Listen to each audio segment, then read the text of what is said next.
నమస్తే, welcome to S9 TV. నేను మీ స్వర్ణ. అనంతపురం జిల్లా గుత్తిపట్టణం R&B అతిథి గృహంలో గురువారం హిందూ మత అనుబంధ సంస్థల సమావేశం నిర్వహించారు. హిందూ మత అనుబంధ సంస్థ నాయకులు మాట్లాడుతూ, ఇటీవల పశ్చిమ బెంగాల్ రాష్ట్రంలో జరిగిన హిందూ మత వ్యక్తులపై దాడి చేయడాన్ని ఖండిస్తూ, పశ్చిమ బెంగాల్ రాష్ట్రంలో మమతా బెనర్జీ ప్రభుత్వం పరిపాలన ఒక పాకిస్తాన్ లేక ఆఫ్ఘనిస్తాన్, బంగ్లాదేశ్ లాగా ఉందని ఆరోపించారు. ప్రస్తుతం అక్కడ హిందువులపై జరుగుతున్నటువంటి సంఘటనలై ఒక నిదర్శనమని పేర్కొన్నారు. అనంతరం నగర ఉత్సవ కమిటీ అధ్యక్షులు తెగ్గదొడ్డి తిమ్మారెడ్డి, విశ్వ హిందూ పరిషత్ కార్యదర్శి మారుకుల రమణ మాట్లాడుతూ, ఈ నెల 22న నిరసన ర్యాలీకు హిందూ బంధువులు భారీ ఎత్తున తరలి రావాలని పిలుపునిచ్చారు. చాలా బాగా తెలుసు 14 అధికరణం ఏం తెలియజేస్తుంది మనకు? కులము, మతము, ప్రాంతము, లింగము ఎటువంటి భేదం లేకుండా ప్రతి ఒక్కరికి రక్షణ కల్పించాల్సిన బాధ్యత ఆ రాష్ట్ర ముఖ్యమంత్రిదే అని చెప్పుకోవాలి. మరి అటువంటి రాష్ట్ర ముఖ్యమంత్రి ఒక వర్గానికి కాపు కాస్తూ భారతదేశంలో ప్రధానమైనటువంటి హిందువులైనటువంటి వారి పైన దాడులు నిర్వహిస్తూ ఉంటే, వారిని ప్రోత్సహిస్తూ ఒకవైపు ఒక వర్గానికి ప్రోత్సహిస్తూ ఉంటే మనం ఎంత నిస్సిగ్గుతో మనం తలదించుకోవాల్సినటువంటి అవసరం మనకి ఎంతైనా ఉంది. ఆర్టికల్ 25 మనకి చెప్తుంది, ప్రతి ఒక్కరు కూడా ఏ మతాన్ని కూడా స్వీకరించవచ్చు, ఏ మతాన్ని కూడా ప్రచారం చేసుకోవచ్చు, ఏ మతాన్ని కూడా అవలంబించుకోవచ్చు అని తెలియజేస్తుంది మనకి. మరి ఒక మతానికే మీరు కాపు కాల్చి మరొక వర్గమైనటువంటి హిందువుల పైన జరుగుతున్నటువంటి దాడుల మీద ఏ మాత్రం కూడా చర్యలు తీసుకోకుండా నిస్సిగ్గుగా ఉంటున్నారంటే ఇది భారతీయులమైనటువంటి మనమందరూ కూడా, హిందువులందరూ కూడా మనం ఎంతో ఇటువంటి వాటిని మనము వ్యతిరేకించాల్సి ఉంటుంది, నిరసన తెలియజేయాల్సి ఉంటుంది అని చెప్పుకోవాలి. మరి ఖచ్చితంగా మీ ప్రభుత్వాన్ని హానరబుల్ ప్రెసిడెంట్ ద్రౌపది ముర్ము గారు, హానరబుల్ ప్రైమ్ మినిస్టర్ అయినటువంటి నరేంద్ర మోడీజీ గారు మీ యొక్క రాష్ట్ర ప్రభుత్వాన్ని ఎందుకు బర్తరఫ్ చేయకూడదు, అక్కడ ఎందుకు రాష్ట్రపతి పాలన విధించకూడదు, దీనికి మీరు సమాధానం చెప్పాల్సి ఉంటుంది. కేవలము ఈ హిందువుల పైన జరుగుతున్నటువంటి దాడులు మాత్రమే కాదు, గత సుప్రీంకోర్టు 4 రోజుల కిందట సుప్రీంకోర్టు ఇచ్చినటువంటి టీచర్ కి సంబంధించినటువంటి రిక్రూట్మెంట్ పైన కూడా 23,743 పోస్టులను కూడా రద్దు చేయవలసిందని సుప్రీంకోర్టు ఇవ్వడం జరిగింది. మరి ఉద్యోగ పరంగా కానీ, నిరుద్యోగ పరంగా కానీ, ఒక మత పరంగానే ఇటువంటి అవినీతికి పాల్పడుతున్నటువంటి ఈ వెస్ట్ బెంగాల్ ప్రభుత్వాన్ని, వెస్ట్ బెంగాల్ ప్రభుత్వ ముఖ్యమంత్రి అయినటువంటి శ్రీమతి శ్రీ మమతా బెనర్జీని ఖచ్చితంగా మనమందరూ కూడా ఆమె చేస్తున్నటువంటి చర్యలకు ప్రతి దేశవ్యాప్తంగా హిందువులందరూ కూడా మనమందరూ కూడా ప్రతిఘటించాలి. ఈ విధంగా మనం చేస్తున్నటువంటి ఈ యొక్క నిరసన కార్యక్రమం అనేది మన కోసం కాదు, రేపటి తరం కోసం, రేపటి భారతీయత కోసం, రేపటి జాతీయతవాద కోసం మనం ఈ విధమైనటువంటి నిరసన కార్యక్రమం మనమందరూ కూడా రండి. గుత్తి మున్సిపాలిటీ పరిధిలో ఉన్నటువంటి ప్రతి ఒక్క హిందూ సోదరులందరూ కూడా రండి, కదలి రండి, కలిసి ఈ యొక్క మన హిందువుల మీద జరుగుతున్నటువంటి, ముఖ్యంగా బెంగాల్లో హిందువుల మీద జరుగుతున్నటువంటి దాడులకు నిరసనగా గుత్తి పట్టణంలో, గుత్తి మున్సిపాలిటీ పరిధిలో ఏప్రిల్ 22వ తారీఖున మంగళవారం 9:30 ప్రతి ఒక్క హిందూ సోదరులందరూ కూడా కలిసికట్టుగా వెస్ట్ బెంగాల్ జరుగుతున్నటువంటి హిందూ సోదరులకు మనం అందరూ కూడా ఒక అండగా నిలుస్తాం అని తెలియజేసుకుంటున్నాను. జై హింద్, జై భారత్. హిందువుల మీద జరుగుతున్న దాడులు అనేటివి అప్రజాస్వామ్యకంగా ఒక హిందువుల మీదే దాడులు చేస్తూ అక్కడ ఉన్నటువంటి ప్రభుత్వం, ఒక సీఎం గారు కూడా ఇతరులకు మద్దతు ఇస్తున్నట్లుగా అనిపిస్తుంది.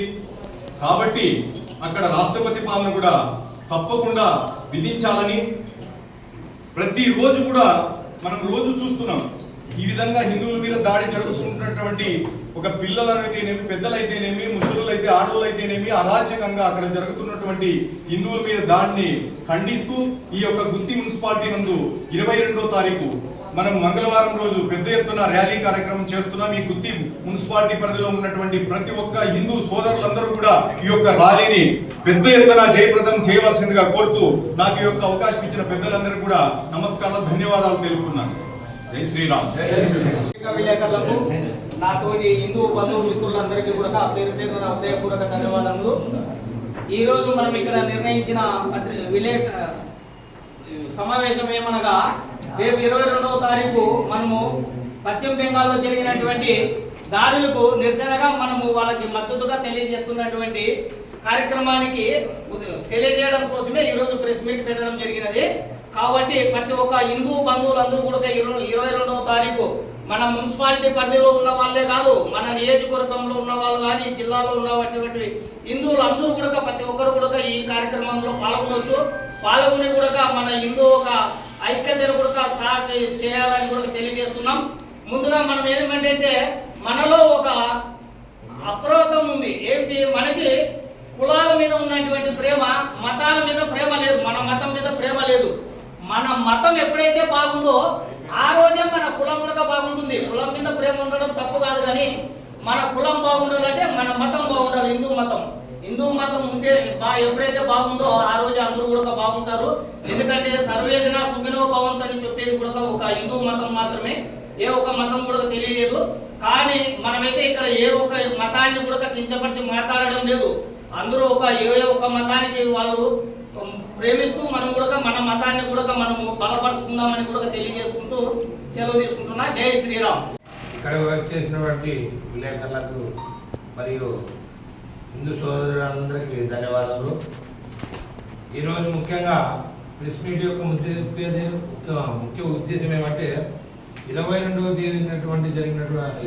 తేదీ జరిగేటువంటి హిందువుల ఐక్యత కోసం అనేటువంటి ఉద్దేశం కాకుండా పశ్చిమ బెంగాల్లో జరిగేటువంటిది, అంటే అక్కడ జరుగుతున్నటువంటి హిందువుల మీద దాడులను ఈరోజు అక్కడ జరుగుతుంది అని మనం సంతోషపడడం, లేకపోతే మనం ఇంకో రకంగా బాధపడటం అనేటువంటిది ఏదైతే ఉందో, మన మీదికి రేపు ఎవరైనా రాబోకుండా హిందువుల యొక్క ఐక్యత ఉద్దేశించి మనం 22వ తేదీ ప్రతి ఒక్క హిందువు ఖచ్చితంగా పాల్గొని పశ్చిమ బెంగాల్ ముఖ్యమంత్రి అయినటువంటి మమతా బెనర్జీ గువ్వలు అదిరేటట్లుగా మనలోనే హిందూ భావాన్ని, మన యొక్క హిందువుల మీద దాడులు జరిగేటువంటి దాడులను ఖండించాలని 22వ తేదీ ఖచ్చితంగా హిందువులందరూ పాల్గొనాల్సింది కోరుతున్నాను.